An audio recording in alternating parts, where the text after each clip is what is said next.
My name is Stephen Thomas. I am the principal here at St. Andrews School of Math and Science. This is my 5th year as the principal at the school, and this is a really special place to be. We're a partial magnet, so that means we have a zone, but we also have students who come from all over West Ashley, and then some from like James Island or downtown, and we're all able to learn together. We have some shared experiences here in the building, but we also bring separate perspectives from our different areas of Charleston County, and that's neat. I would say that St. Andrews is probably the most diverse elementary school in Charleston County in terms of not just race and ethnicity, but also socioeconomics, languages spoken, religions practiced, and then again, geographically, like come from all over. So that makes this just a fantastic place to work. And it's one where I do feel like the staff and the students feel like they get to go instead of they have to go. And that's fun. I learned about OG from my wife, Kathleen, who's a fantastic special ed teacher here in Charleston County. And she told me that if we had known this when we were teaching in McClellanville together, we could have done so much more for those kids. And that was all the sales pitch I needed. She knows what she's talking about. She's an expert in her field. And she was adamant that the approach was going to make huge differences for kids. And so with that seal of approval or stamp of approval, we went ahead with it. We started with 2 people in the building who I trusted completely, who were really solid in their craft, and I knew could implement it in a way that would prove beneficial to kids. They were able to see almost immediately how impactful it could be.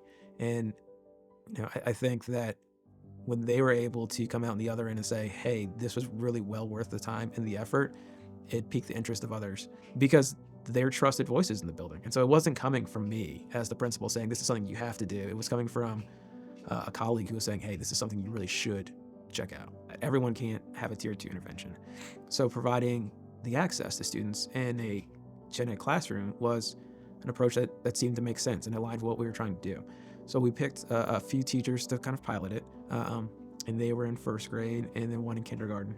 And we were able to provide access and just opportunity for students to receive a classroom educator approach, regardless of whether or not they needed the tier 2 intervention. And so by starting early and giving everyone access, it was beneficial and impactful for our kids. We're trying to build capacity within the building. So there's a level of confidence that has been demonstrated from all of our teachers. It's about the coaching aspect of it. So it's not just a PD that you take one time, you're sitting there for a few hours and then you're done. Like there is someone who's walking with you all the way through, that meets with you regularly, helps you develop your lessons, helps you review the process and what's working, what's not, sits in there and gives you real-time feedback during an observation. And I think that's really necessary if you want to have an implementation of anything new. I do firmly believe when you have the right people in a classroom, that competency is not about trying at that point. It really is about training. And so when you're able to provide teachers with the right training that's ongoing, that's comprehensive and intentional, then you build competency. And then when you build competency, you build confidence. I will say that we design the schedule so that all teachers have collaborative planning time every day. That's not always used. We also have PLCs every week. They're not always enthused to go to those. But when it's time to meet as a grade level with the partners from Lowcountry Literacy Project, who offer the coaching support for Orton-Gillingham, there's never any fight. They're always smiling. They're happy to go. So if I could borrow any of that and just use it on a regular basis, that would be really instrumental. Our intervention data is outpacing everybody in the district. So last year, 98% of our students who received an Orton-Gillingham approach intervention for literacy met their typical growth goal. And then we had one, Jody, she had 100% of first students. And so this year, we still have a few more students who are going to be tested, but right now we're at 100%. Every single kid who has received Orton-Gillingham from one of our associate level practitioners has met their growth goal for the year. And I want to say 100% have met their stretch goal too. Now, again, we still have more to go, but at this point, it's looking pretty solid.